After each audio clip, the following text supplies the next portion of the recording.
விழுப்புரம் மாவட்டத்தைச் சேர்ந்த 45 மாணவர்கள் உயர்கல்வி பயில்வதற்காக ரூபாய் 2.45 கோடியில் கல்விக் கடனை உயர்கல்வித்துறை அமைச்சர் பொன்முடி சனிக்கிழமை வழங்கினார்.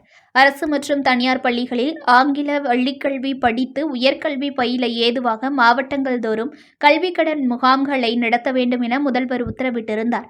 அதன்படி விழுப்புரம் மாவட்ட நிர்வாகம் மற்றும் முன்னோடி வங்கிகள் சார்பில் விழுப்புரம் மாவட்ட ஆட்சியரக வளாகத்தில் உள்ள மாவட்ட ஊரக வளர்ச்சி முகமை அலுவலக கூட்டரங்கில் கல்விக்கடன் வழங்கும் முகாம் நடைபெற்றது. ஆட்சியர் பழனி தலைமையில் நடைபெற்ற முகாமில் உயர்கல்வித்துறை அமைச்சர் பொன்முடி பங்கேற்று கல்விக்கடன் முகாமை தொடங்கி வைத்தார்.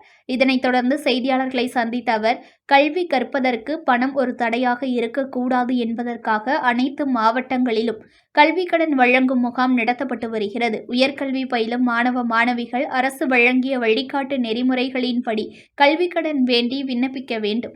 இந்த முகாமில் 100 மாணவர்கள் கல்விக்கடன் வேண்டி விண்ணப்பித்திருந்தனர். இதில் முதல் கட்டமாக 45 மாணவர்களுக்கு 2.45 ரூபாய் கோடியில் அனுமதி கல்விக்கடன் பெறுவதற்கான ஆணை வழங்கப்பட்டுள்ளது. 2024-2025 ஆண்டில் 184 பேருக்கு ரூபாய் 5.54 கோடியில் கல்விக்கடன் வழங்கப்பட்டுள்ளது. எஞ்சிய மாணவர்களுக்கு கல்விக்கடன் பரிசீலித்து விரைவில் வழங்கப்படும்.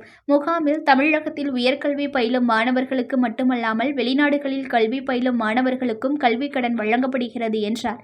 தொடர்ந்து முன்னோடி வங்கிகள் மூலம் வழங்கப்பட்ட கல்விக்கடன் பெறுவதற்கான ஆணைகளை மாணவர்களுக்கு அமைச்சர் பொன்முடி வழங்கினார். நிகழ்ச்சியில் விக்கிரவாண்டி எம்எல்ஏ அன்னியூர் சிவா, மாவட்ட ஊராட்சி குழு தலைவர் ஜெயச்சந்திரன், உதவி இயக்குநர் சிவநடராஜன், மாவட்ட முன்னோடி வங்கி மேலாளர் ராஜேஸ்வரன், இந்தியன் வங்கி மேலாளர் ஹரிஹரசுதன் உள்ளிட்டோர் கலந்து கொண்டனர்.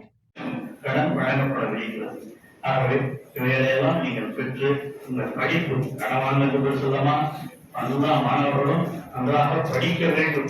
உணர்வு இருக்கணும், நல்லா படிக்கணும், பொது அறிவை வளர்த்துக் கொள்ள வேண்டும், சிறந்த போட்டித் தேர்வுகளுக்கு நீங்கள் தயாராக வேண்டும் என்று உங்களையெல்லாம் அன்போடு கேட்டுக்கொண்டு உங்களை எல்லாம் வாழ்த்தி நிறைவு செய்கிறேன். நன்றி, வணக்கம். News1 தமிழை லைக் பண்ணுங்க, கமெண்ட் பண்ணுங்க, ஷேர் பண்ணுங்க, மறக்காம சப்ஸ்கிரைப் பண்ணுங்க.